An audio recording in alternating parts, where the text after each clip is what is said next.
Students नमस्कार। मैं हूं आचार्य मनोज कुमार। हम कारक का टॉपिक पढ़ रहे हैं। कारक में अपादान कारक पंचमी विभक्ति चल रही है। पंचमी विभक्ति कहाँ कहाँ पर होती है ये हम आज जानते हैं।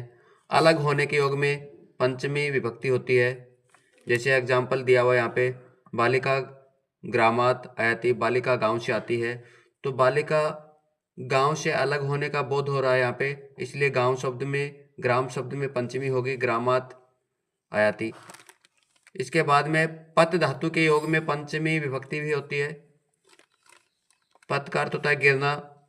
जैसे एग्जाम्पल है, वृक्षात पत्राणि पतंती, वृक्ष से पत्ते गिरते हैं। तो यहाँ पे जिस वस्तु से अलग होया जाता है उसमें पंचमी होती है, जो स्थिर है उसमें पंचमी। तो यहाँ पे वृक्ष स्थिर है, वृक्ष में पंचमी हुई, वृक्षात बन गया, पत्राणि पतंती।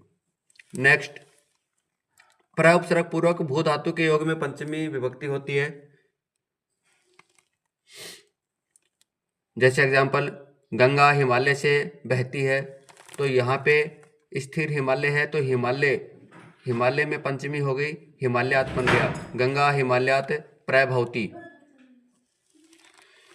उसके बाद में जन धातु के योग में पंचमी होती है। उत्पत्ति स्थान है उसमें पंचमी विभक्ति होती है। जैसे गोम्यात जायते वृश्चिक, गोबर से बिच्छू उत्पन्न होता है। तो यहाँ पे उत्पत्ति स्थान गोम्य शब्द है, इसलिए गोम्यात में पंचमी, गोम्य शब्द में पंचमी हो गई, गोम्यात बन गया। ठीक है। ऐसे ही नेक्स्ट एग्जाम्पल, बीजात जायते वृक्ष है, बीज से वृक्ष उत्पन्न होता है। तो यहाँ पे बीज शब्द में पंचमी हो गई, बीजात हो गया।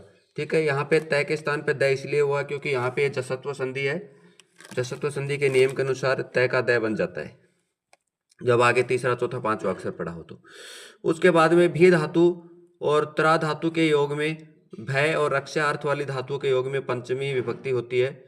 इससे एग्जाम्पल है, राम में पापात विभेति, राम पाप से भयभीत है या डरता है। तो यहाँ पे पाप शब्द में पंचमी हो गई। इसी प्रकार से रक्षक है,